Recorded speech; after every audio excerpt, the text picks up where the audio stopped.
Hi, இன்றைக்கி நம்ம பார்க்க போகிற ரெசிபி சோயா பிரியாணி. ரொம்ப சிம்பிளாக, டேஸ்டியாக, ரொம்ப ஈஸியாகவும் செஞ்சிடலாம்.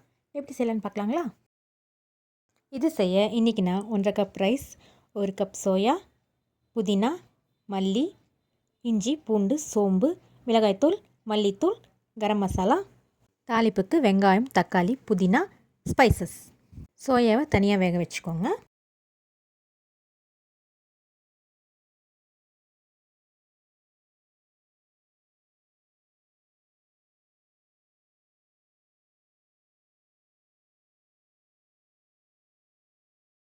இது எல்லாத்தையும் அரைச்சி எடுத்துக்கோங்க. இப்போ ரெடி ஆயிடுச்சு. சோயா வேக வச்சாச்சு. நம்ம அரைச்சி வச்ச புதினா பேஸ்ட்டில் 2 ஸ்பூன் மட்டும் எடுத்து நம்ம சோயாவோட மேக்னேட் பண்ணி வச்சுக்கலாம். இது ஒரு 5 மினிட்ஸ் அப்படியே இருக்கட்டும். மீதி உள்ளதை நம்ம தாளிப்புக்கு யூஸ் பண்ணிக்கலாம். இப்போ ஸ்டார்ட் பண்ணிடலாம். ஒரு குக்கரில் தேவையான அளவு எண்ணெய் ஊற்றிக்கோங்க. நமக்கு விருப்பமான ஸ்பைசஸ் சேர்த்திக்கோங்க.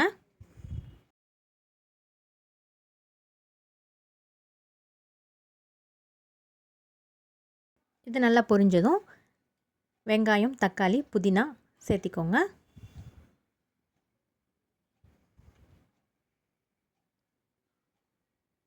நம்ம அரைச்சி வச்ச விழுதையும் சேர்த்துக்கலாம். கொஞ்சமாக தண்ணி சேர்த்திக்கோங்க.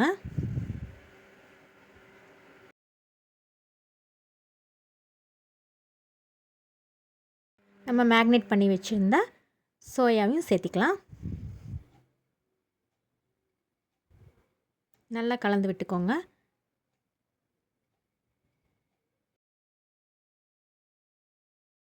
தேவையான அளவு உப்பு சேர்த்திக்கோங்க. நல்லா ஒரு வாட்டி கலந்து விட்டுருங்க.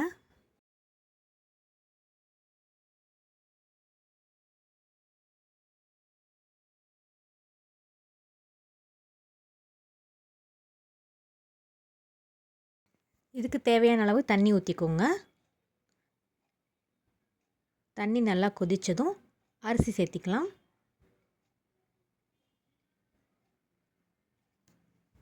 நல்லா ஒரு வாட்டி கலந்து விட்டுக்கோங்க. இந்த ஸ்டேஜில் உப்பு காரம் பார்த்தீங்கன்னா ஆட் பண்ணிக்கோங்க. நல்லா கொதிச்சிருச்சு. இந்த ஸ்டேஜில் 1 ஸ்பூன் நெய் மட்டும் சேர்த்திக்கோங்க. இது ஆப்ஷனல் தான், வேண்டாம்னா ஸ்கிப் பண்ணிக்கோங்க. மூடி போட்டு 4 விசில் வச்சுக்கோங்க. அவ்வளோதான், நம்மளோட சுவையான சோயா பிரியாணி ரெடியாக இருக்குது. நீங்களும் உங்கள் வீட்டில் இதை ட்ரை பண்ணி பார்த்துட்டு எப்படி இருந்துச்சுன்னு கமெண்ட்டில் சொல்லுங்கள். மறக்காமல் எனக்கு ஒரு லைக் போட்டுருங்க. தேங்க்யூ.